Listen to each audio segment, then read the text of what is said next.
فارس خان نے حیا کی کلائی کو اپنی مضبوط گرفت میں جکڑ رکھا تھا اور اس کی آنکھوں میں ایک عجیب سی وحشت اور دیوانگی ناچ رہی تھی۔ حیا کا دل اس قدر زور سے دھڑک رہا تھا کہ اسے لگ رہا تھا جیسے وہ اپنی پسلیوں کو توڑ کر باہر آ جائے گا۔ وہ بیٹھ کے سرہانے سے ٹیک لگائے بری طرح کانپ رہی تھی۔ اس کے گلابی ہونٹ کپکپا رہے تھے مگر حلق سے آواز نہیں نکل رہی تھی۔ فارس نے آہستگی سے اپنا چہرہ اس کے قریب کیا اور اس کے خوفزدہ آنکھوں میں جھانکتے ہوئے ایک مدھم اور بھاری آواز میں کہا، مجھ سے ڈر رہی ہو میری جان؟ تم تو جانتی ہو کہ مجھے ڈوگپور لڑکیاں بالکل پسند نہیں ہیں۔ میں نے تم سے نکاح کیا ہے، کوئی سودا نہیں کیا جو تم اس طرح مجھ سے ڈر کر بھاگ رہی ہو۔ میری آنکھوں میں دیکھو حیا۔ حیا نے بمشکل اپنی پلکیں اٹھائیں تو سامنے فارس کی سیاہ آنکھیں اسے اپنے حصار میں لی رہی تھی۔ وہ کچھ بولنا چاہتی تھی مگر الفاظ اس کا ساتھ چھوڑ چکے تھے۔ فارس نے اس کی ٹھوڑی کو اپنی انگلی کی پور سے اوپر اٹھایا اور بہت ہی نرمی سے کہا، آج کی رات رونے کے لیے نہیں ہے، اپنے آنسو صاف کرو ورنہ میں خود انہیں اپنے طریقے سے صاف کروں گا۔ یہ منظر تو بس ایک جھلک تھی۔ اسی طوفان کے جواب ان دونوں کی زندگی میں آ چکا تھا مگر اس کہانی کا آغاز یہاں سے نہیں ہوا تھا بلکہ اس کی بنیاد تو کچھ دن پہلے پڑی تھی۔ حیا ایک متوسط طبقے سے تعلق رکھنے والی ایک انتہائی سادہ اور با کردار لڑکی تھی جو اپنی سفید پوشی کا بھرم رکھنے کے لیے محلے کے بچوں کو ٹیوشن پڑھایا کرتی تھی۔ اس کے گھر کے حالات بہت تنگ تھے مگر اس کی آنکھوں میں حیا اور شرم کا ایک سمندر موجود تھا۔ شام کا وقت تھا اور وہ اپنے چھوٹے سے کمرے میں بیٹھی اپنی شاگرد سارہ کو پڑھا رہی تھی۔ سارہ بہت امیر گھرانے سے تھی مگر اس کا بھائی فارس خان اسے پڑھائی کے لیے حیا کے پاس ہی بھیجتا تھا کیونکہ وہ جانتا تھا کہ اس محلے میں حیا سے بہتر استانی کوئی نہیں ہے۔ سارہ نے کتاب بند کرتے ہوئے خوشی سے کہا، مس حیا، آپ کو پتہ ہے آج میرے بڑے بھائی فارس لندن سے واپس آ رہے ہیں۔ وہ بہت سالوں بعد گھر آ رہے ہیں اور میں بہت خوش ہوں۔ بابا نے بھی بہت بڑی دعوت رکھی ہے۔ حیا نے مسکراتے ہوئے اس کے سر پر ہاتھ رکھا اور کہا، یہ تو بہت اچھی بات ہے سارہ، اللہ تمہارے بھائی کو بخیر و عافیت گھر لائے۔ اب تم جاؤ ورنہ اندھیرا ہو جائے گا۔ سارہ کے جانے کے بعد حیا نے گھر کے کام کاج سمیٹے۔ گرمی کی شدت بہت زیادہ تھی اور حفص نے سانس لینا بھی دشوارا کر دیا تھا۔ ان کا گھر پرانے طرز کا تھا جہاں صحن کے ایک کونے میں چار دیواری کے اندر غسل خانہ بنا ہوا تھا جس کی چھت نہیں تھی۔ حیا نے ارد گرد دیکھا اور تسلی کی کہ کوئی نہیں ہے تو وہ نہانے کی غرض سے وہاں چلی گئی۔ دوسری طرف فارس خان اپنے عالیشان بنگلے کی سب سے اونچی منزل پکڑا سگریٹ پی رہا تھا۔ ابھی وہ لندن سے لوٹا تھا اور اپنے شہر کی ہوا کو محسوس کرنا چاہتا تھا۔ وہ ریلنگ پر ہاتھ رکھے سگریٹ کا دھواں میں اڑا رہا تھا کہ اچانک اس کی نظر سامنے والے چھوٹے سے گھر کے صحن میں پڑی۔ وہاں چاندنی رات میں پانی کے قطرے ایک حسین وجود پر گر رہے تھے۔ حیا بے خبر اپنے بالوں کو دھو رہی تھی۔ پانی اس کے چہرے سے ہوتا ہوا اس کی گردن اور پھر اس کے جسم کو بھگو رہا تھا۔ فارس کی نظریں وہیں جم گئیں۔ اس کے ہاتھ میں موجود سگریٹ سلگتا رہا مگر اسے ہوش نہیں تھا۔ اس نے آج تک اتنی حسین لڑکیاں نہیں دیکھیں مگر ایسی کشش اور ایسی سادگی اس نے کہیں نہیں دیکھی تھی۔ وہ لڑکی اس کے لیے ایک مومنہ بن گئی تھی۔ فارس نے گہری سانس لی اور اپنی نظریں اس منظر سے ہٹانا چاہی مگر وہ ناکام رہا۔ اسے لگا جیسے اس کے دل پر کسی نے دستک دی ہے۔ اس نے وہیں کھڑی کھڑی فیصلہ کر لیا کہ یہ لڑکی اب صرف اور صرف اس کی ہوگی۔ فارس خان کی لغت میں نہ کوئی لفظ نہیں تھا۔ وہ دیوانہ وارے سے بھیگے ہوئے سراپے کو تکتا رہا اور اس کے دل میں ایک طوفان مچلنے لگا۔ یہ عشق کی پہلی سیڑھی تھی جہاں فارس خان اپنا دل ہار چکا تھا۔ اگلے دن کی دوپہر فارس خان اپنی سیاہ رنگ کی چمچماتی گاڑی میں سارہ کو لینے کے لیے حیا کے گھر کے باہر پہنچا۔ اس نے ہارن بجایا تو کچھ دیر بعد دروازہ کھلا۔ سارہ اپنا بیگ سنبھالتی ہوئی باہر آئی اور اس کے پیچھے حیا کھڑی تھی۔ حیا نے سر پر دوپٹہ اوڑھ رکھا تھا اور وہ سارہ کو الوداع کہنے دروازے تک آئی تھی۔ فارس نے گاڑی کا شیشہ نیچے کیا تو اس کی نظر سیدھے حیا کے چہرے پر پڑی۔ یہ وہی چہرہ تھا، وہی معصومیت اور وہی آنکھیں جنہیں اس نے کل رات چاندنی میں بھیگے ہوئے دیکھا تھا۔ فارس کے دل کی دھڑکن ایک لمحے کے لیے تھم گئی۔ اسے یقین ہو گیا کہ وہ رات والا حسین سراپا اسی لڑکی کا تھا۔ حیا نے جیسے ہی سامنے گاڑی میں بیٹھے اجنبی کو اپنی طرف ٹکٹکی باندھے دیکھتے ہوئے پایا تو فوراً گھبرا کر پیچھے ہٹی اور دروازہ بند کر لیا۔ فارس کے لبوں پر ایک معنی خیز مسکراہٹ بکھر گئی۔ اس نے سارہ کو گاڑی میں بٹھایا اور ڈرائیونگ سیٹ پر بیٹھے بیٹھے ہی فیصلہ کر لی کہ اب دیر کرنے کا کوئی جواز نہیں ہے۔ اس نے گاڑی گیئر میں ڈالی اور دل ہی دل میں کہا، تم مجھ سے نہیں چھپ سکتی حیا، اب تم فارس خان کی ہو اور یہ فیصلہ آسمانوں پر ہو چکا ہے۔ اسی شام حیا کے گھر میں ایک عجیب ہلچل مچی ہوئی تھی۔ محلے کی ایک بیوی جو رشتے کرواتی تھی وہ فارس خان کے گھر کا رشتہ لے کر آئی تھی۔ حیا کے ماں باپ تو جیسے حیرت اور خوشی سے دیوانے ہو رہے تھے۔ اتنی دولت اور اتنا بڑا نام کے وہم گمان بھی نہیں تھا۔ حیا کمرے کے پردے کے پیچھے کھڑی یہ سب سن رہی تھی اور اس کا رنگ سرد پڑ رہا تھا۔ جیسے ہی مہمان گئے وہ تیزی سے باہر آئی اور اپنی ماں کے سامنے کھڑی ہو گئی۔ اماں، یہ آپ لوگ کیا کر رہے ہیں؟ آپ نے ہاں کیسے کر دی؟ آپ جانتے ہیں وہ لوگ کون ہیں؟ وہ محلوں میں رہنے والے لوگ ہیں اور ہم جھوپڑیوں میں رہنے والے ہیں۔ ہمارا ان سے کوئی جوڑ نہیں ہے۔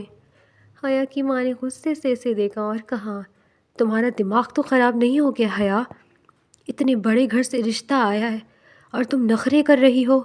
لوگ ترستے ہیں ایسی قسمت کے لیے۔ دولت دیکھ کر تو اچھے اچھوں کی رال ٹپک پڑتی ہے اور تم ناشکری کر رہی ہو۔ حیا کی آنکھوں میں آنسو آمد آئے۔ اس نے اپنے باپ کی طرف دیکھا جو خاموش بیٹھے تھے۔ بابا، آپ تو کچھ بولیں۔ وہ لوگ مجھے بیاہ کر نہیں لے جائیں گے بلکہ خرید کر لے جائیں گے۔ وہاں میری کوئی عزت نہیں ہوگی۔ وہ امیر لوگ ہیں بابا، وہ غریب بہو کی جوتی کو نوک پر رکھتے ہیں۔ مجھے ذلیل کریں گے سب۔ مجھے ایسی جگہ شادی نہیں کرنی جہاں میری اپنی کوئی پہچان ہی نہ رہے۔ میں وہاں نہیں رہ پاؤں گی۔ حیا کا باپ اٹھ کھڑا ہوا اور حیا کے کندھے پر ہاتھ رکھ کر سختی سے بولا، بس حیا، بہت ہو گیا۔ میں زبان دے چکا ہوں، میری سفید داڑھی کا ہی لحاظ کر لو۔ ہم غریب ضرور ہیں مگر بغیرت نہیں ہے کہ زبان دے کر مکر جائے۔ فارس خان نے خود رشتہ بھیجا ہے اور یہ ہمارے لیے فخر کی بات ہے۔ تم وہاں راج کرو گی بیٹی، غربت کے طعنے نہیں ملیں گے تمہیں۔ مگر بابا یہ زبردستی ہے، میرا دل نہیں مان رہا، مجھے ڈر لگ رہا ہے۔ حیا بلک بلک کر رونے لگی۔ ماں نے آگے بڑھ کر اسے بازو سے پکڑا اور جھنجھوڑ کر کہا، خبردار جو ایک اب لفظ بھی منہ سے نکالا۔ ہم نے جو فیصلہ کیا ہے وہ تمہاری بہتری کے لیے کیا ہے۔ کل تمہارا نکاح ہے اور پرسوں رخصتی ہے۔ خاموشی سے تیاری کرو اور ہمارے فیصلے پر سر جھکا دو۔ حیا بے بسی سے اپنے ماں باپ کو دیکھتی رہ گئی۔ اسے لگا جیسے اس کے خواب، اس کی خواہشیں سب اس کے قدموں میں رونتی گئی ہوں۔ وہ روتی ہوئی اپنے کمرے میں بھاگی اور دروازہ بند کر لیا۔ وہ نہیں جانتی تھی کہ جس شخص سے رشتہ بھیجا ہے وہ وہی ہے جو اسے پانی کی دیوانگی پال چکا ہے۔ اسے صرف اتنا پتہ تھا کہ اس کے ماں باپ نے اسے دولت کی چمک دھمک دے کر انجانی آگ میں دھکیل دیا ہے۔ رات گہری ہو رہی تھی اور حیا جائے نماز پر بیٹھی رو رہی تھی، مگر باہر اس کے جہیز کی نہیں بلکہ اس کی قربانی کی تیاری ہو رہی تھی۔ فارس خان اپنے کمرے میں بیٹھا حیا کی تصویر دیکھ رہا تھا جو اس نے سارا کے موبائل سے حاصل کی تھی، اور اس کی آنکھوں میں فدا کی چمک تھی۔ کل تم میرے پاس ہوگی حیا، اور میں تمہارے سارے خدشات اپنی محبت سے مٹا دوں گا۔ فارس نے تصویر پر انگلی پھیرتے ہوئے سرگوشی کی۔ نکاح کے وہ بھاری الفاظ ادا کرنے کے بعد حیا فارس خان کے بیڈ روم میں موجود تھی۔ سرخ رنگ کا بھاری روسی جوڑا اس کے وجود پر بہت جچ رہا تھا، مگر اس کا دل کسی سوکھے پتے کی طرح کانپ رہا تھا۔ کمرے کی ہر چیز سے عمارت ٹپک رہی تھی، مگر حیا کے لیے یہ کمرہ کسی قید خانے سے کم نہیں تھا۔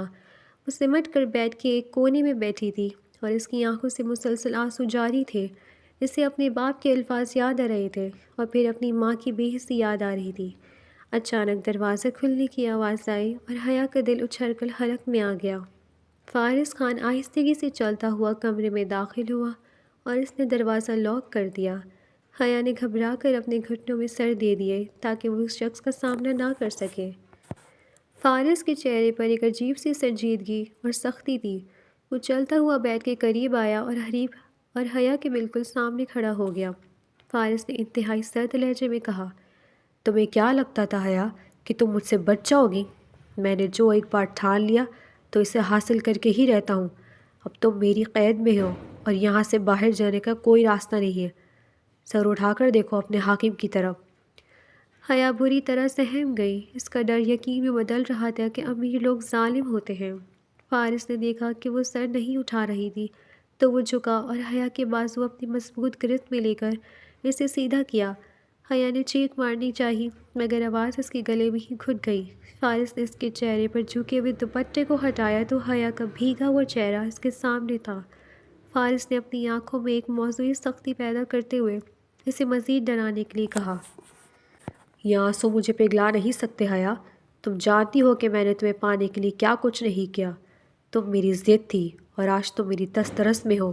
میں جو چاہوں تمہارے ساتھ کر سکتا ہوں اور تمہیں روکنے کا کوئی حق نہیں ہے۔ حیا نے کانپتے ہوئے ہاتھوں کو جوڑا اور سسکتے ہوئے بولی، خدا کے لیے مجھے چھوڑ دیں، مجھ پر رحم کریں، میں آپ کے معیار کی نہیں ہوں۔ میرے ماں باپ نے مجھے آپ کے حوالے کر دیا مگر میرا دل نہیں مانتا، مجھے مت ستائیں، مجھے بہت ڈر لگ رہا ہے آپ سے۔ فارس نے اس کے خوف زدہ چہرے کو دیکھا۔ وہ واقعی بہت زیادہ ڈری ہوئی تھی۔ اس کا جسم لرز رہا تھا اور سانسیں بے ترتیب تھیں۔ وہ صرف شرما نہیں رہی تھی بلکہ خوف سے ادمی ہو رہی تھی۔ فارس کو فوراً اپنی غلطی کا احساس ہوا تو وہ تو بس اسے چھیڑ رہا تھا مگر حیا اسے حقیقت سمجھ بیٹھی تھی۔ فارس کا رویہ فوراً بدل گیا۔ اس کی آنکھوں سے وحشت ختم ہو گئی اور اس کی جگہ بے پناہ محبت اور نرمی نے لے لی۔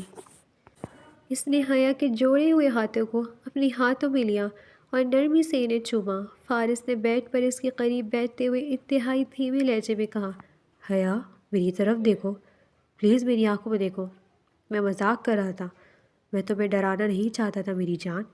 میں کوئی درندہ نہیں ہوں جو تمہیں تکلیف دوں گا۔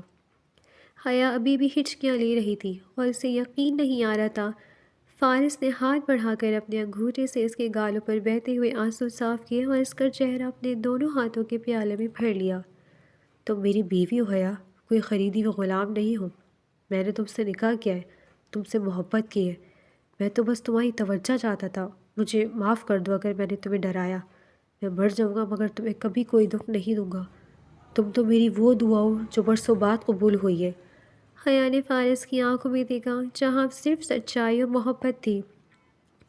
فارس کی آواز کا سیر حیا کے خوف کو آہستہ آہستہ پگھلا رہا تھا۔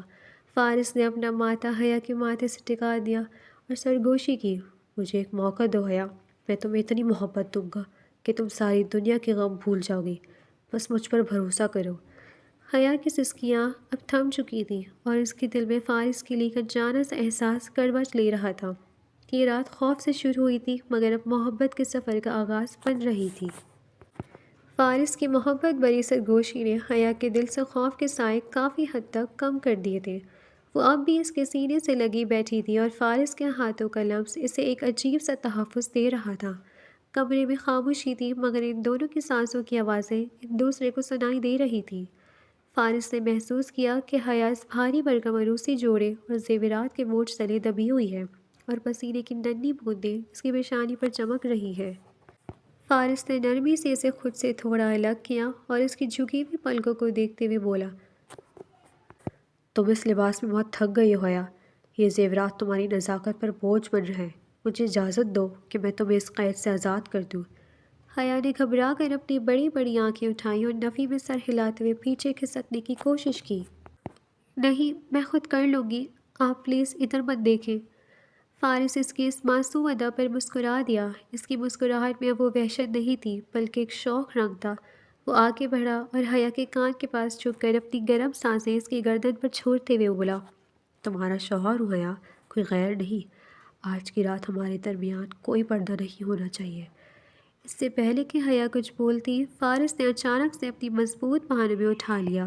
حیا کے منہ سے ہلکی سی چیخ نکلی اور اس نے بے اختیار اپنے دونوں ہاتھ فارس کی گردن میں ڈال دیے۔ حیا کا دل زور زور سے دھڑک رہا تھا کیونکہ فارس اسے لے کر سیدھا واش روم کی طرف بڑھ رہا تھا۔ فارس، یہ آپ کیا کر رہے ہیں؟ مجھے نیچے اتاریں، حیا نے لرزتی ہوئی آواز میں کہا۔ فارس نے اس کی بات انسنی کر دی اور واش روم کا دروازہ پاؤں سے دھکیل کر کھولا۔ واش روم سنگ مرمر کا بنا ہوا تھا اور وہاں روشنی کا بہت خوبصورت انتظام تھا۔ فارس نے حیا کو شیشے کے سامنے کھڑا کہا جہاں ان دونوں کا عکس دکھائی دے رہا تھا۔ حیا شرم سے پانی پانی ہو رہی تھی جبکہ فارس کی نظریں شیشے میں حیا کے سراپے کا طواف کر رہی تھی۔ فارس نے حیا کے کندھوں پر ہاتھ رکھا اور اس کی آنکھوں میں دیکھتے ہوئے وہ جملہ کہا جو حیا کو ہمیشہ یاد رہنے والا تھا، یہیں سے ہماری کہانی کا آغاز ہوا تھا حیا۔ وہ نہاتے ہوئے رقص کرتی لڑکی کے وہم و گمان میں بھی نہیں تھا کہ میں اسے پا لوں گا۔ اب ہم ایک ہیں اور ہمارے درمیان یہ کپڑے ایک دیوار کی طرح ہیں۔ فارس نے اس کے کان کے لوگوں کو اپنے ہونٹوں سے چھوا اور حکم دینے والی مگر انتہائی رومانوی انداز میں کہا، چلو کپڑے اتارو۔ حیا کا چہرہ سرخ ہو گیا اور اس نے نظریں جھکا لیں۔ وہ اپنے ہاتھ ہلانے سے قاصر تھی۔ فارس سمجھ گیا کہ حیا کی حیا اسے اجازت نہیں دے رہی۔ وہ اس کے بالکل پیچھے کھڑا ہو گیا اور اس کا سارا وجود حیا کی کمر سے لگ گیا۔ حیا کو فارس کے سینے کی تپش اپنی کمر پہ محسوس ہو رہی تھی۔ فارس نے اپنے دونوں ہاتھ آگے بڑھا کر حیا کی قمیص کی ڈوریوں کو ٹٹولا۔ اس کے گرم پوروں کا لمس جیسے ہی حیا کی کمر کی برہنہ جلد سے ٹکرایا، حیا کے پورے بدن میں ایک سنسنی سی دوڑ گئی۔ اس کے لبوں سے ایک بے ساختہ سسکی نکلی۔ آہ فارس! فارس نے اس کی سسکی کو اپنے لبوں میں دبا لیا۔ اس نے حیا کی گردن کو لبوں سے مسلتے ہوئے شرٹ کی زپ آہستہ آہستہ نیچے سرکانا شروع کر دی۔ حیا نے کمزوری سے پیچھے ٹیک لگائی تو فارس نے اسے اپنے سینے میں بھیج لیا۔ مجھے مت روکو حیا، میں کب سے اس لمحے کا منتظر تھا۔ آج میں تمہیں اپنے ہاتھوں سے نکھاروں گا۔ تم صرف میری ہو اور میرا حق ہے تم پر۔ فارس کے ہاتھ حیا کے بازو پر رینگ رہے تھے اور وہ ایک ایک کر کے اس کی چوڑیاں اتار رہا تھا۔ ہر چوڑی اترنے کے ساتھ فارس اس کی کلائی پر بوسہ دیتا۔ حیا کا مزاحمت کرنے کا ارادہ دم توڑ چکا تھا۔ فارس کی قربت کا نشہ اس کی حواسوں پر طاری ہو رہا تھا۔ وہ بس اپنی آنکھیں بند کیے فارس کے ہر لمس کو محسوس کر رہی تھی، جو اسے ایک نئی دنیا سے روشناس کروا رہا تھا۔ فارس نے حیا کی قمیص کی زپ مکمل کھول دی تھی اور وہ بھاری بھرکم عروسی جوڑا اس کے جسم سے ڈھلک کر فرش پر گر چکا تھا۔ اب حیا صرف اپنے انر ویئر میں ملبوس تھی اور شرم سے دوہری ہو رہی تھی۔ اس نے جلدی سے اپنے بازو اپنے سینے پر باندھ لیا اور کانپتے ہوئے نیچے پھینکنے کی کوشش کی، مگر فارس نے اسے ایسا کرنے کی مہلت نہیں دی۔ فارس نے ایک جھٹکے سے شاور کا ہینڈل گھما دیا۔ اوپر سے ٹھنڈے پانی کی ایک تیز دھار ان دونوں کے وجود پر گرنے لگی۔ حیا کے منہ سے ایک زوردار سسکی نکلی۔ آہ فارس! یہ ٹھنڈا ہے! فارس نے اسے پوری قوت سے اپنے سینے میں بھیج لیا۔ پانی ان دونوں کو بھگو رہا تھا، مگر ان کے جسموں کی تپش پانی کی ٹھنڈک پر غالب آ رہی تھی۔ فارس کا گیلا لباس اس کے جسم کے ساتھ چپک گیا تھا اور حیا کی نازک وجود کی حرارت اسے اپنے سینے پر محسوس ہو رہی تھی۔ فارس نے حیا کے بھیگے ہوئے بالوں کو اس کے چہرے سے ہٹاتے ہوئے دیوانگی سے کہا، یہ ٹھنڈک کچھ نہیں حیا، اس آنکھ کے سامنے جو میری اندر لگی ہوئی ہے۔ محسوس کرو میرے دل کی دھڑکن کو، یہ صرف تمہارا نام پکار رہی ہے۔ فارس نے حیا کا چہرہ اپنے دونوں ہاتھوں میں جکڑ لیا۔ حیا کی نظر جھکی ہوئی تھی اور اس کے ہونٹ کپکپا رہے تھے۔ فارس نے اب مزید ضبط کرنا چھوڑ دیا۔ اس نے جھک کر حیا کے گلابی اور کانپتے ہوئے لبوں کو اپنی لبوں کی گرفت میں لے لیا۔ یہ ایک طویل اور جذباتی لمس تھا۔ حیا کا سانس رک سا گیا۔ اس نے مزاحمت کرنے کے لیے اپنے ہاتھ فارس کے سینے پر رکھے، مگر فارس کی دھڑکنوں کی ترتیب سن کر اس کے ہاتھ وہیں جم گئے۔ فارس اسے دیوانہ وار چوم رہا تھا، جیسے وہ برسوں کا پیاسا ہو اور آج اسے چشمہ مل گیا ہو۔ حیا کے لبوں سے نکلی ہوئی آہ فارس کے منہ میں ہی دب کر رہ گئی تھی۔ فارس نے اپنے ہونٹ حیا کی گردن کی طرف موڑ دیے۔ پانی کے قطرے حیا کی گردن سے لڑکتے ہوئے نیچے جا رہے تھے اور فارس ان کا پیچھا کر رہا تھا۔ حیا نے بے اختیار اپنا سر پیچھے کی طرف لڑکھا دیا اور اپنی انگلیاں فارس کے گیلے بالوں میں گاڑ دیں۔ فارس میں… حیا کی آواز لرز رہی تھی۔ فارس نے اس کی کمر کو اپنے بازوؤں کے حصار میں لیتے ہوئے اسے خود سے مزید قریب کیا۔ دونوں کے سینے ایک دوسرے کے ساتھ پیوست ہو چکے تھے، ہر سانس ایک دوسرے میں منتقل ہو رہی تھی۔ تم میری ہو حیا، صرف میری۔ آج اس پانی کے نیچے میں تمہیں یہ یقین دلانا چاہتا ہوں کہ میں تمہیں خود سے زیادہ چاہتا ہوں۔ فارس نے دوبارہ اس کے لبوں پر اپنے لب رکھ دیے۔ اس بار حیا نے بھی جواب دیا۔ اس نے ڈرتے ڈرتے اپنے بازو فارس کی گردن میں ڈال دیے۔ یہ اس کی طرف سے اجازت کا پہلا اشارہ تھا۔ فارس کو لگا جیسے اسے پوری دنیا کی دولت مل گئی ہو۔ اس نے حیا کو اپنی گود میں اٹھا لیا۔ حیا نے اپنی ٹانگیں اس کی کمر کے گرد لپیٹ لیں۔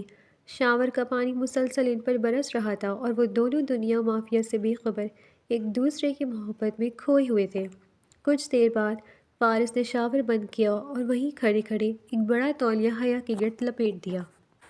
اس نے حیا کو نیچے نہیں اتارا، بلکہ اسی طرح اٹھائے ہوئے بیڈ روم میں واپس لے آیا۔ بیڈ روم کی مدھم روشنی میں ماحول مزید سحر انگیز ہو گیا تھا۔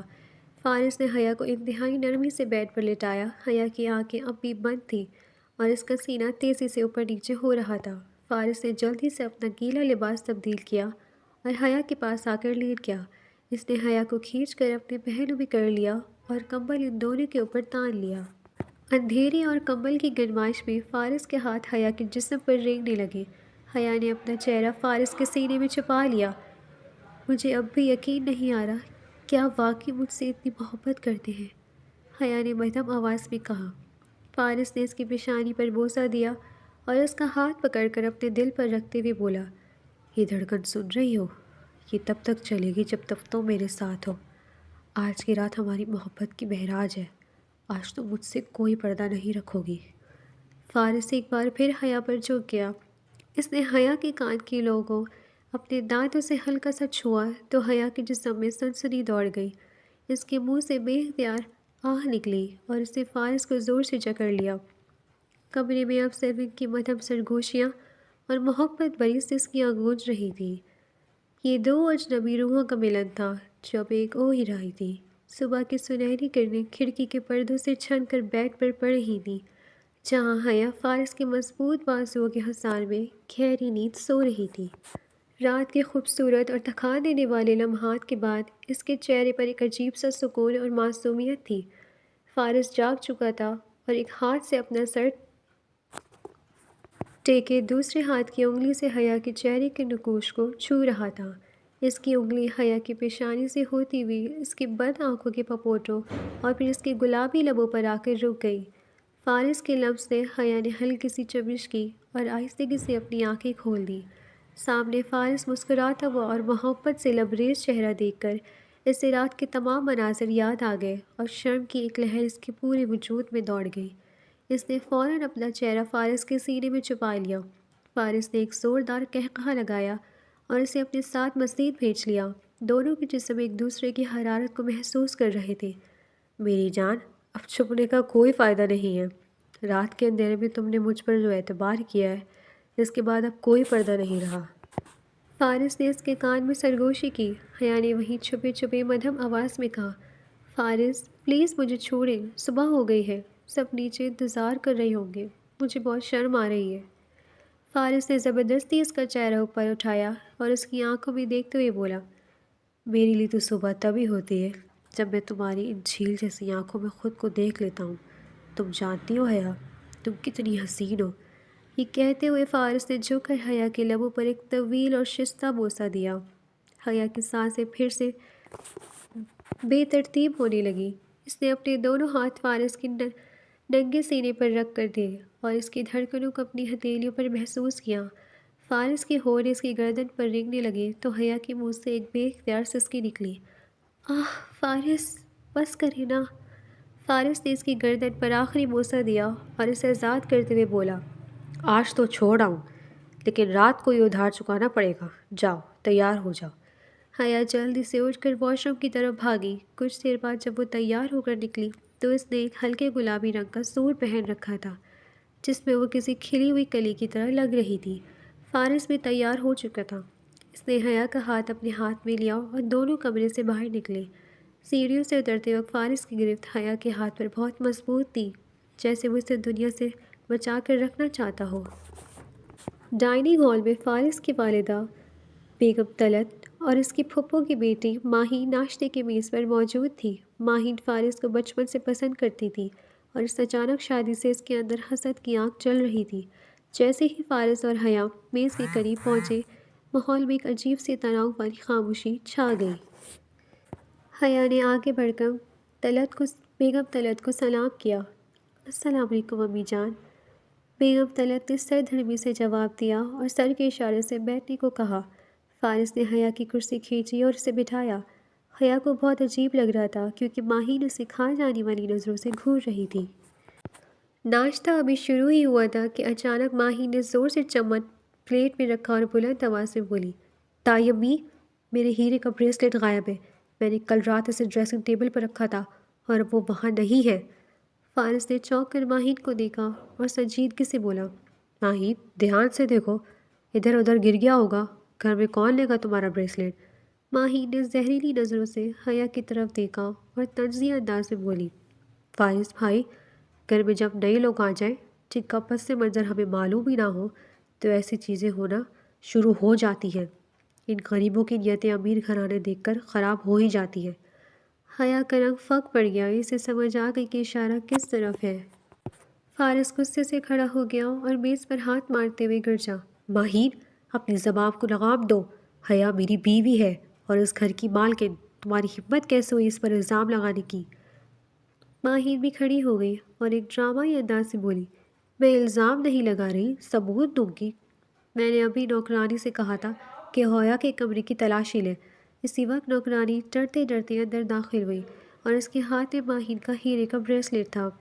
بی بی جی، یہ چھوٹے صاحب کے کمرے میں بیگم صاحبہ کے پرس سے ملا ہے۔ یہ سنتے ہی کمرے میں موت کا سا سناٹا چھا گیا۔ حیا کی آنکھیں پھٹی کی پھٹی رہ گئی۔ وہ بے یقینی سے کبھی نوکرانی کو دیکھتی اور کبھی فارس کو۔ اس کے وہم و گمان بھی نہیں تھا کہ اس پر چوری کا اتنا گھٹیا الزام لگے گا۔ بیگم طلعت نے حقارت سے حیا کو دیکھا اور بولی، یہ ہے تمہاری پسند فارس؟ ایک چور لڑکی کو تم ہمارے سر پر بٹھا لائے ہو، اس نے پہلے ہی دن سے ہماری ناک کٹوا دی۔ حیا روتے ہوئے اپنی کرسی سے اٹھی اور فارس کے بازو کو پکڑ کر تڑپتے ہوئے بولی، نہیں فارس، یہ جھوٹ ہے، خدا کی قسم میں نے کچھ نہیں کیا، مجھے نہیں پتہ یہ میرے پرس میں کیسے آیا، میرا یقین کرے فارس۔ فارس بالکل ساکت کھڑا تھا، اس کا چہرہ غصے سے لال ہو رہا تھا اور جبڑے بھیج رہے تھے۔ ماہین کے لبوں پر ایک فاتحانہ مسکراہٹ تھی، جبکہ حیا کی آنکھوں سے آنسوں کا سیلاب جاری تھا۔ حیا کو لگا کہ شاید فارس اب اسے دھکا دے دے گا، کیونکہ ثبوت اس کے خلاف تھے۔ کمرے میں چھائی ہوئی موت جیسی خاموشی کو فارس کی کرجدار آواز نے توڑا۔ اس نے جھٹکے سے اپنا بازو حیا کی گرفت سے چھڑوایا۔ حیا کا دل ڈوب گیا کہ شاید فارس نے اسے دھتکار دیا ہے، مگر اگلے ہی لمحے فارس نے اپنا بازو حیا کے کندھے کے گرد لپیٹ کر اسے اپنے سینے کے ساتھ بری طرح جکڑ لیا۔ فارس کی آنکھوں میں خون اتر آیا تھا اور اس کا رخ سیدھا ماہین کی طرف تھا۔ تم نے کیا سمجھا تھا ماہین، کہ تم اتنا گھٹیا ڈرامہ رچاؤ گی اور میں اپنی بیوی پر شک کروں گا؟ فارس کی آواز میں ایسی دھار تھی کہ ماہین اور بیگم طلعت دونوں ہی اپنی جگہ سہم گئیں۔ ماہین نے ہکلاتے ہوئے کہا، فارس بھائی، ثبوت آپ کے پاس ہے، یہ نوکرانی۔ بکواس بند کرو! فارس نے میز پر پڑا کانچ کا گلاس اٹھا کر دیوار پر دے مارا، جو ٹکڑے ٹکڑے ہو کر بکھر گیا۔ حیا ڈر کے مارے فارس کے سینے میں مزید سمٹ گئی۔ فارس نے جیب سے اپنا موبائل نکالا اور اس کی اسکرین ماہین اور اپنی ماں کے سامنے کی۔ یہ دیکھو، کل ہی میں نے گھر کی سیکیورٹی کے لیے کوریڈور میں کیمرے لگوائے تھے۔ اس ویڈیو میں صاف نظر آ رہا ہے کہ جب میں واش روم میں تھا اور حیا سو رہی تھی، تم چوروں کی طرح ہمارے کمرے میں داخل ہوئی اور 2 منٹ بعد خالی ہاتھ باہر نکلی۔ تم بریسلیٹ رکھنے گئی تھی تاکہ میری نظروں میں حیا کو گرا سکو۔ ماہین کا رنگ ہلدی کی طرح سرد ہو گیا۔ اس کا جھوٹ اتنی جلدی اور اتنی بری طرح بے نقاب ہو چکا تھا۔ بیگم طلعت نے شرمندگی سے سر جھکا لیا۔ فارس نے نفرت سے ماہین کو دیکھا اور کہا، تمہیں شرم آنی چاہیے ماہین، تم نے ایک معصوم لڑکی کی عزت اچھالنے کی کوشش کی۔ حیا میری بیوی ہے اور میری غیرت، اس پر لگا ہر الزام مجھ پر لگا ہے۔ دفع ہو جاؤ میری نظروں کے سامنے سے، ورنہ میں بھول جاؤں گا کہ تم میری کزن ہو۔ ماہین روتی ہوئی وہاں سے بھاگ گئی۔ فارس نے اپنی ماں کی طرف دیکھا اور انتہائی دکھ سے کہا، امی جان، مجھے آپ سے یہ امید نہیں تھی، آپ نے بھی بنا تحقیق کے میری پسند کو چور کہہ دیا۔ بیگم طلعت کچھ نہ بول سکی اور خاموشی سے وہاں سے چلی گئی۔ فارس نے وہیں کھڑے کھڑے حیا کا چہرہ اوپر کیا، جو ابھی بھی ہچکیوں سے رو رہی تھی۔ فارس نے نرمی سے اس کے آنسو صاف کیے۔ بس میری جان، میں نے کہا تھا نا کہ تمہاری عزت میری عزت ہے، جب تک میں زندہ ہوں تمہاری طرف کوئی انگلی نہیں اٹھا سکتا۔ چلو کمرے میں۔ فارس حیا کو لے کر واپس کمرے میں آ گیا۔ حیا بیڈ کے کنارے بیٹھ کر ابھی تک لرز رہی تھی۔ اس کا نازک دل اس صدمے کو برداشت نہیں کر پا رہا تھا کہ امیر لوگ کیسے غریبوں کی تذلیل کرتے ہیں۔ فارس نے دروازہ لاک کیا اور تیزی سے حیا کے پاس آیا۔ وہ گھٹنوں کے بل اس کے سامنے فرش پر بیٹھ گیا اور حیا کے دونوں ہاتھ اپنے ہاتھوں میں لے لیا۔ حیا، میری طرف دیکھو، فارس نے تڑپ کر کہا۔ حیا نے اپنی سرخ ہوتی ہوئی آنکھیں اٹھائیں اور بھرائی ہوئی آواز میں بولی، فارس، مجھے لگا آپ ان کی باتوں پہ آ جائیں گے، میں غریب ہوں نا، اس لیے مجھے لگا آپ بھی مجھے چور سمجھیں گے۔ فارس کا دل کٹ کر رہ گیا۔ وہ اٹھا اور بیڈ پر حیا کے ساتھ بیٹھتے ہوئے اسے اپنی باہوں میں بھر لیا۔ اس نے دیوانگی سے حیا کے پورے چہرے کو چومنا شروع کر دیا، اس کی گیلی آنکھوں پر، اس کی نمکین گالوں پر اور آخر میں اس کے لرزتے ہوئے ہونٹوں پر اپنے ہونٹ رکھ دیے۔ وہ اسے یقین دلانا چاہتا تھا کہ اس کا مقام فارس کے دل میں کتنا اونچا ہے۔ حیا نے سکون محسوس کرتے ہوئے اپنا سر فارس کے کندھے پر رکھ دیا۔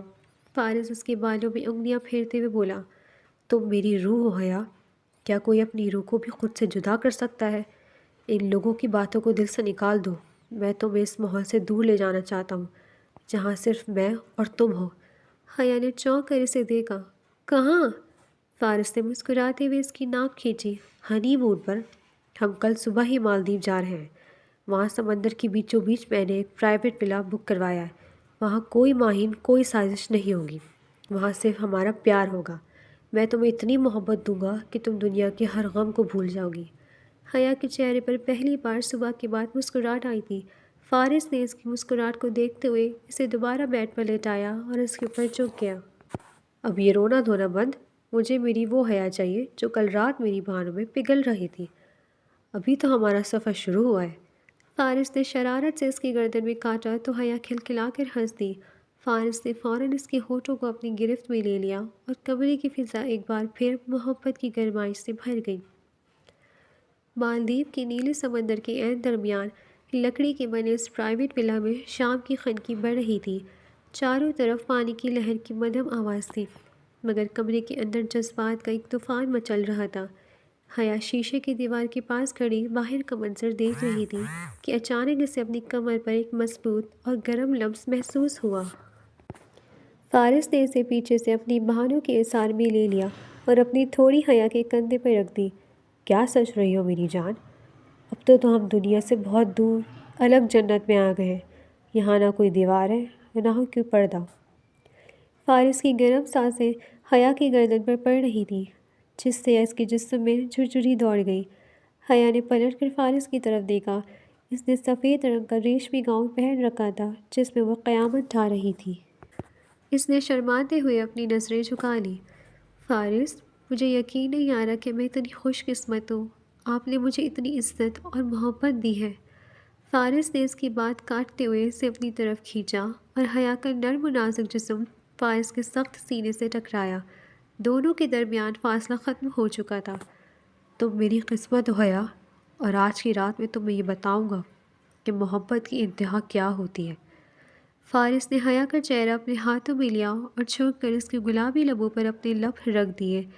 یہ بوسہ انتہائی شدید اور طویل تھا۔ حیا نے اپنے ہاتھ فارس کے کندھوں پر رکھ دیا اور اپنی آنکھیں بند کر لیں۔ فارس کے ہونٹ حیا کے ہونٹ کا رس پی رہے تھے اور حیا کی سانسیں فارس کے منہ میں منتقل ہو رہی تھیں۔ کمرے میں صرف ان کی بھاری سانسوں اور مدھم سسکیوں کی آواز گونج رہی تھی۔ فارس نے ہونٹ جدا کیے بغیر اسے اپنی گود میں اٹھا لیا اور بیڈ کی طرف بڑھا۔ بیڈ پر سفید چادریں بچھی ہوئی تھیں اور گلاب کی پتیاں۔ فارس نے حیا کو بیڈ پر لٹایا اور خود اس کے اوپر جھک گیا۔ اس کا بھاری وجود حیا کے اوپر تھا اور حیا کو فارس کے دل کی تیز دھڑکن اپنے سینے پر محسوس ہو رہی تھی۔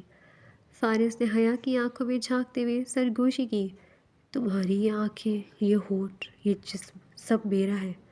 آج مجھے خود کو تم میں فنا کر لینے دو۔ حیا نے کانپتے ہاتھوں سے فارس کا چہرہ چھوا اور مدھم آواز میں بولی، میں آپ کی ہی ہوں فارس، صرف آپ کی۔ مجھے اپنی محبت کے رنگ میں رنگ لے۔ حیا کی اجازت ملتے ہی فارس کا ضبط ٹوٹ گیا۔ اس نے حیا کی گردن پر دیوانہ وار بوسہ دینا شروع کر دیا۔ اس کے لب جہاں جہاں حیا کی جلد کو چھو رہے تھے وہاں آگ لگ رہی تھی۔ حیا نے تڑپ کر اپنی انگلیوں کو فارس کے بالوں میں جکڑ لیا اور اس کا سر اپنی گردن میں مزید قریب کر لیا۔ اس کے منہ سے بے اختیار آہیں نکل رہی تھیں۔ آہ فارس! فارس نے اپنا ہاتھ حیا کی کمر کے نیچے رکھا اور اس نے اپنے ساتھ مزید پیوست کر لیا۔ دونوں کے جسم ایک دوسرے میں گھل رہے تھے۔ فارس کے ہاتھ حیا کے جسم کے نشیب و فراز پر رینگ رہے تھے اور حیا شدت جذبات سے لرز رہی تھی۔ فارس نے دوبارہ اس کے لبوں کو اپنی گرفت میں لے لیا اور اس بار یہ لمس پہلے سے زیادہ گہرا تھا۔ دونوں ایک دوسرے کی سانسوں میں زندہ تھے۔ حیا نے اپنی ٹانگیں فارس کے گرد لپیٹ لی اور خود کو مکمل طور پر اس کے حوالے کر دیا۔ وقت جیسے تھم گیا تھا اور اس رات ولا کے کمرے میں محبت اپنے عروج پر تھی۔ ہر سسکی اور ہر آہ اس بات کی گواہ تھی کہ دو دل اور دو جسم اب ایک جان بن چکے تھے۔ یہ رات ان کی زندگی کی سب سے حسین یادگار بن گئی تھی۔ وقت پر لگا کر اڑتا گیا اور خوشیوں کے دن تو ویسے بھی مٹی میں ریت کی طرح پھسل جاتے ہیں۔ انسان کو خبر ہی نہیں ہوتی کہ کب کس لمحے سالوں میں بدل جاتے ہیں۔ فارس خان اور حیا کی شادی کو 2 سال کا عرصہ بیت چکا تھا اور ان 2 سالوں میں ان کی زندگی ایک پرسکون دریا کی طرح بہہ رہی تھی، جس میں محبت کی موجیں گزرنے کے دن کے ساتھ اونچی ہوتی جا رہی تھی۔ فارس، جس کی شخصیت میں کبھی صرف روب، دبدبا اور وحشت تھی، حیا کی محبت نے اسے موم کر دیا تھا۔ اس نے حیا کو صرف بیوی کا درجہ نہیں دیا تھا، بلکہ اسے اپنی پلکوں پر بٹھا کر رکھا تھا، جیسے وہ کوئی کانٹ سی گڑیا ہو جسے ذرا سی ٹیز بھی بکھیر سکتی ہے۔ مگر آج کا دن فارس خان کی زندگی کا سب سے کٹھن دن تھا۔ شہر کے سب سے بڑے اور مہنگے ہاسپٹل کے VIP فلور پر ایک عجیب سا سناٹا اور تناؤ چھایا ہوا تھا۔ پرائیویٹ لیبر روم کے باہر کوریڈور میں فارس خان کسی زخمی شیر کی طرح بے چینی سے ٹہل رہا تھا۔ اس کا سفید شلوار قمیض جگہ جگہ سے شکن زدہ ہو چکا تھا اور بالوں میں انگلیاں پھیر پھیر کر اس نے اپنی حالت بگاڑ لی تھی اور ماتھے پر پسینے کے ننھے قطرے مسلسل چمک رہے تھے۔ وہ بار بار اپنی کلائی میں بندھی مہنگی گھڑی دیکھتا اور پھر نظریں لیبر روم کے بند دروازے پر گاڑ دیتا۔ اندر سے حیا کی دبی دبی چیخوں اور کرہانی کی آوازیں آ رہی تھیں، جو کسی تیز دھار خنجر کی طرح فارس کے دل کو چیر رہی تھی۔ ہر چیخ پر اس کا دل پسلیوں سے ٹکراتا ہوا سانسیں روکنے لگتی۔ وہ شخص تھا جس کے ایک اشارے پر لوگ کانپتے تھے، مگر آج وہ اتنا بے بس تھا کہ اپنی جان سے پیاری بیوی کا درد پاچ بھی نہیں سکتا تھا۔ اس نے بے اختیار اپنے ہاتھوں کو مسلا اور غصے اور بے بسی کی ملی جلی کیفیت میں قریب کھڑی نرس کی طرف دیکھا، جو ابھی ابھی کمرے سے باہر نکلی تھی۔ فارس تیزی سے اس کی طرف لپکا۔ اندر کیا ہو رہا ہے؟ حیا کی چیخیں کیوں آ رہی ہیں؟ تم لوگ اسے درد سے نجات کیوں نہیں دیتی؟ فارس نے نرس پر یک تقریباً دھاڑتے ہوئے کہا۔ اس کی آنکھوں میں سرخی ڈوڑے تیر رہے تھے۔ نرس گھبرا کر پیچھے ہٹی۔ فارس صاحب، پلیز آپ حوصلہ رکھیں، یہ نارمل پروسیس ہے، تکلیف تو ہوتی ہے۔ ڈاکٹر صاحبہ پوری کوشش کر رہی ہیں، آپ بس دعا کریں۔ کیسی کوشش؟ فارس نے غصے سے دیوار پر مکر مارا۔ مجھے کچھ نہیں سننا۔ اگر حیا کی آنکھ سے ایک آنسو بھی گرا تو میں تم سب کو چھوڑوں گا نہیں۔ مجھے میری حیا صحیح سلامت چاہیے۔ نرس اسے دلاسا دے کر دوبارہ اندر چلی گئی۔ فارس وہیں دیوار کے سہارے نیچے بیٹھ گیا۔ اس نے اپنی زندگی میں کبھی اللہ سے اتنی گریہ زاری نہیں کی تھی جتنی آج کر رہا تھا۔ اس کی نظروں کے سامنے حیا کا معصوم چہرہ گھوم رہا تھا، وہ لڑکی جس نے اسے جینا سکھایا تھا۔ اگر اسے کچھ ہو گیا، وہ کیسے جی پائے گا؟ یا اللہ! فارس نے اپنے لرزتے ہاتھوں سے چہرے کو ڈھانپ لیا۔ میری حیا میری زندگی ہے، اسے مجھ سے دور مت کرنا۔ میں نے ساری زندگی گناہ کی ہے، تکبر کیا، لیکن حیا میری نیکی ہے، اسے مجھ سے مت چھیننا۔ میں اس کے بغیر مر جاؤں گا، میں قسم کھاتا ہوں، میں بکھر جاؤں گا۔ وقت کا ہر لمحہ صدیوں پر محیط محسوس ہو رہا تھا۔ فارس کا بس نہیں چل رہا تھا کہ وہ دروازہ توڑ کر اندر چلے جائے اور حیا کا ہاتھ تھام لے۔ اندر ہونے والی تکلیف کا تصور ہی اسے پاگل کر رہا تھا۔ تبھی اچانک کمرے سے ایک بچے کی رونے کی آواز آئی۔ فارس کا سر جھٹکے سے اٹھا۔ وہ آواز زندگی کی نوید تھی۔ ابھی وہ اس آواز کو سمجھنے کی کوشش ہی کر رہا تھا کہ چند لمحوں بعد ایک اور بچے کی رونے کی آواز نے فضا میں موجود تناؤ کو خوشی میں بدل دیا۔ دروازہ کھلا اور سینئر لیڈی ڈاکٹر مسکراتے ہوئے چہرے کے ساتھ باہر آئیں۔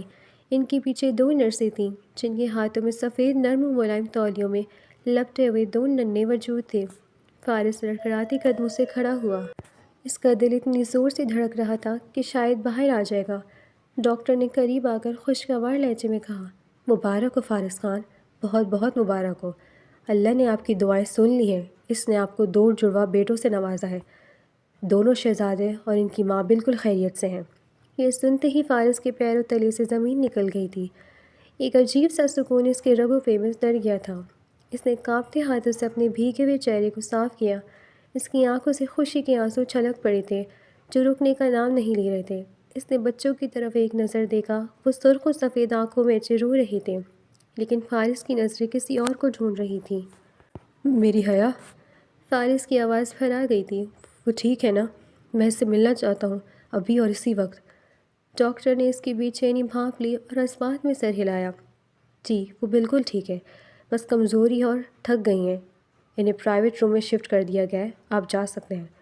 فارس نے ایک لمحہ ضائع کیے بغیر کمرے کا رخ کیا۔ دروازہ کھول کر جب وہ اندر داخل ہوا تو سامنے بیڈ پر حیا نیم دراز تھی۔ اس کا رنگ سرد تھا اور ہونٹ خشک تھے، پیشانی پر ابھی تک پسینے کی نمی تھی، مگر اس کے چہرے پر ایک ایسی ممتا بھری مسکراہٹ تھی جس نے اس کی خوبصورت کو چار چاند لگا دیے تھے۔ فارس آہستگی سے چلتا ہوا بیڈ کے قریب پہنچا۔ اسے یوں لگا جیسے وہ کسی مقدس مقام پر کھڑا ہو۔ حیا نے اسے دیکھتے ہی اپنے ہاتھ بڑھانے کی کوشش کی، مگر وہ اتنی نڈال تھی کہ ہاتھ اٹھا نہ سکی۔ فارس فوراً جھکا اور اس کے ہاتھ تھام لیے۔ اس نے حیا کی پیشانی کو دیوانگی سے چوم لیا، پھر اس کے گالوں کو اور پھر اس کے ہاتھوں کو۔ تم نے تو مجھے مار ہی دیا تھا حیا۔ فارس کی آواز میں لرزش تھی اور آنسو اس کے رخساروں پر بہہ رہے تھے۔ میں کتنا ڈر گیا تھا، باہر کھڑے ہو کر میرا دم گھٹ رہا تھا۔ تمہیں اندازہ بھی ہے کہ تم میری کیا ہو؟ اگر تمہیں خراش بھی آ جائے تو میری جان نکل جاتی ہے۔ حیا نے کمزوری سے اپنی انگلیاں فارس کے گھنے بالوں میں پھیریں۔ اس کی آنکھوں میں بھی نمی تیر رہی تھی۔ میں آپ کو چھوڑ کر کہیں نہیں جا سکتی فارس۔ آپ کی محبت کی زنجیریں اتنی مضبوط ہیں کہ موت بھی مجھے آپ سے دور نہیں لے جا سکتی۔ اس نے بہت دھیمی آواز میں کہا، مجھے پتہ تھا آپ باہر کھڑے میرے لیے دعا کر رہے ہوں گے۔ آپ کی دعائیں ہی تو مجھے واپس لائی ہیں۔ فارس نے اس کے ہاتھ کو اپنے گال سے لگایا۔ آج کے بعد تو مجھے کبھی ایسے ڈرا نہیں ڈراؤ گی، وعدہ کرو۔ حیا مسکرا دی، وعدہ، لیکن پہلے ذرا ہماری شہزادوں کو دیکھیں۔ اتنے میں نرس نے دونوں بچوں کو لا کر حیا کے دائیں اور بائیں پہلو میں لٹا دیا۔ وہ دونوں بالکل فارس کی کاربن کاپی تھے، وہی تیکھے نقوش، وہی پیشانی اور وہی رنگت۔ فارس حیرت اور محبت سے اپنے دونوں ننھے فرشتوں کو دیکھ رہا تھا۔ اسے یقین نہیں آ رہا تھا کہ یہ اس کا خون ہے، اس کی اور حیا کی محبت کی نشانی۔ فارس نے جھک کر باری باری دونوں بچوں کے ماتھوں پر نرمی سے بوسہ دیا۔ ایک عجیب سا احساس تغافل اور ذمہ داری اس کے اندر جاگ اٹھی تھی۔ یہ بالکل تم پر گئے ہیں، فارس حیا کی شرارت سے کہا۔ دیکھے تو صحیح، ان کی بہنیں بالکل آپ جیسی ہیں، غصے والی۔ فارس ہنس پڑا۔ اس کی ہنسی میں اب زندگی کی چمک تھی۔ اس نے حیا کو اور بچوں کو اپنی بہنوں کے اثار میں لے لیا۔ یہ ایک مکمل تصویر تھی۔ فارس نے حیا کی آنکھوں میں گہرائی تک دیکھتے ہوئے جذبات سے بھرپور لہجے میں کہا، آج تم نے میری محبت مکمل کر دی حیا۔ مجھے وہ رات یاد آ رہی ہے جب میں نے پہلی بار تمہیں چاندنی رات میں بارش میں نہاتے ہوئے دیکھا تھا۔ اس وقت میرے دل میں صرف تمہیں پانے کی ضد تھی، ایک جنون تھا، لیکن آج اس جنون کی جگہ ایک سکون نے لے لی ہے۔ وہ لڑکی جس پر میرا دل ہار بیٹھا تھا، آج وہ میرے بچوں کی ماں ہے، میرے گھر کی عزت ہے۔ یہ سفر ایک خواب کی طرح لگتا ہے اور میں اس خواب سے کبھی جاگنا نہیں چاہتا۔ حیا کی آنکھوں میں آنسو آ گئے۔ اس نے اپنا سر فارس کے سینے پر رکھ دیا، جہاں اس کے دل کی دھڑکن اب پرسکون تھی، اور وہ اجنبی مغرور فارس خان جس نے زبردستی مجھ سے رشتہ جوڑا تھا، جس سے میں خوف کھاتی تھی، آج وہ میرے کل کائنات بن چکا ہے۔ آپ نے مجھے وہ خوشیاں دی ہیں جن کا میں تصور بھی نہیں کر سکتی تھی۔ آپ نے میری کانٹوں بھرے دامن کو پھولوں سے بھر دیا۔ فارس نے حیا کا چہرہ اوپر کیا۔ اس کی آنکھوں میں بھی ابھی بھی وہی حیا اور شرم تھی جو پہلی ملاقات میں تھی۔ تم میری قسمت ہو حیا، میرا مان ہو، اور میں وعدہ کرتا ہوں کہ ان بچوں کو اور تمہیں کبھی کسی قسم کا غم یا سایہ بھی نہیں چھونے دوں گا۔ ہم دونوں مل کر انہیں ایک بہترین زندگی دیں گے۔ حیا نے مسکراتے ہوئے اسبات میں سر ہلا دیا، انشاءاللہ۔ فارس نے جھک کر حیا کے لبوں پر ایک محبت بھرا اور طویل بوسہ ثبت کر دیا۔ کمرے کی فضا میں بچوں کی ہلکی ہلکی کلکلاریاں گونجنے لگیں اور ان دونوں کی سانسیں ایک ہو گئیں۔ کھڑکی سے باہر سورج ڈوب رہا تھا، لیکن ان کی زندگی کا سورج پوری آب و تاب سے طلوع ہو چکا تھا۔ یہ ایک کہانی کا اختتام نہیں تھا، بلکہ ایک خوشحال گھرانے کا خوبصورت آغاز تھا، جہاں اب صرف محبت، اعتماد اور مسکراہٹیں تھیں۔ ڈیئر ریڈرز، یہ تھا آج کا ہمارا انٹرسٹنگ ناول۔ مزید ایسی انٹرسٹنگ ناولز ہمارے چینلز پر ڈیلی سننے کے لیے چینلز کو سبسکرائب کریں، ویڈیو کو لائک کریں اور کمنٹ سیکشن میں اپنی رائے لازمی دیں۔